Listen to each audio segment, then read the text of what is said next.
4 দিনে শেষ হলো শিশু রামিসা ধর্ষণ ও হত্যা মামলার বিচার কাজ। রায় দেয়া হবে রোববার। যুক্তিতর্ক উপস্থাপনের দিন আসামিদের সর্বোচ্চ সাজা চায় রাষ্ট্রপক্ষ। তবে মাদকাসক্ত বিবেচনায় সোহেল রানার যাবজ্জীবনের আর্জি করেন স্টেট ডিফেন্স। রাজধানীর পল্লবীতে চাঞ্চল্যকর রামিসা ধর্ষণ ও হত্যা মামলার যুক্তিতর্ক উপস্থাপনের দিন আদালতে হাজির করা হয় মূল অভিযুক্ত সোহেল রানাকে। স্ত্রী স্বপ্না খাতুনের অসুস্থতার দাবিতে নির্ধারিত সময়ের পর শুরু হয় বিচার কাজ। 16 সাক্ষীর জবানবন্দি সামনে এনে আসামিদের দোষী সাব্যস্ত করে যুক্তি উপস্থাপন করেন রাষ্ট্রপক্ষের স্পেশাল প্রসিকিউটর।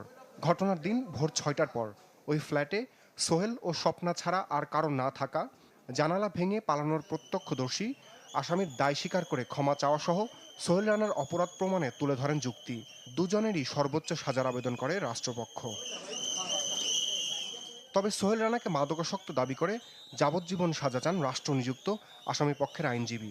দাবি করেন হত্যায় ব্যবহৃত চাকুর ফরেনসিক করা হয়নি। এছাড়া ধর্ষণ, হত্যা ও আসামিকে পালিয়ে যেতে সহায়তার করা স্বপ্নার দায় না থাকার পক্ষে যুক্তি তুলে ধরা হয়, যদিও সেই যুক্তির খণ্ডন করেন রাষ্ট্রপক্ষ। 1 নম্বর আসামি ভিকটিম রামিসা আক্তারকে ধর্ষণ ও হত্যা করেছেন, তার প্রমাণ আমরা দেখিয়েছি সাক্ষ্যের মাধ্যমে। একই সাথে 2 নম্বর আসামি উক্ত ধর্ষণ ও হত্যাকাণ্ডে প্রিভেন্টিভ কোনো মেজার না নিয়ে সহযোগিতা করেছেন এবং এটা নিরঙ্কুশভাবে প্রমাণিত হয়েছে।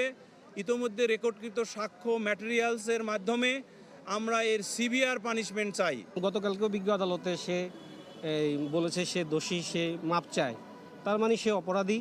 তা আমি বলেছি তাকে যাবজ্জীবন কারাদণ্ড দেওয়া হোক এবং তার যে স্ত্রী স্বপ্না আক্তার, সে যেহেতু লাশ গুমের বিষয়ে সহায়তা প্রদান করেছে, আমি বলেছি তাকে সংশ্লিষ্ট আইনে যে সর্বোচ্চ সাজা আছে 7 বছর, সেই বিধান অনুযায়ী তাকে 7 বছর কারাদণ্ড দেওয়া হোক। উভয় পক্ষের যুক্তিতর্ক শেষে রোববার রায় ঘোষণার দিন নির্ধারণ করেন ঢাকার শিশু সহিংসতা দমন ট্রাইব্যুনালের বিচারক। রমিজ হুসাইন, চ্যানেল 24, ঢাকা।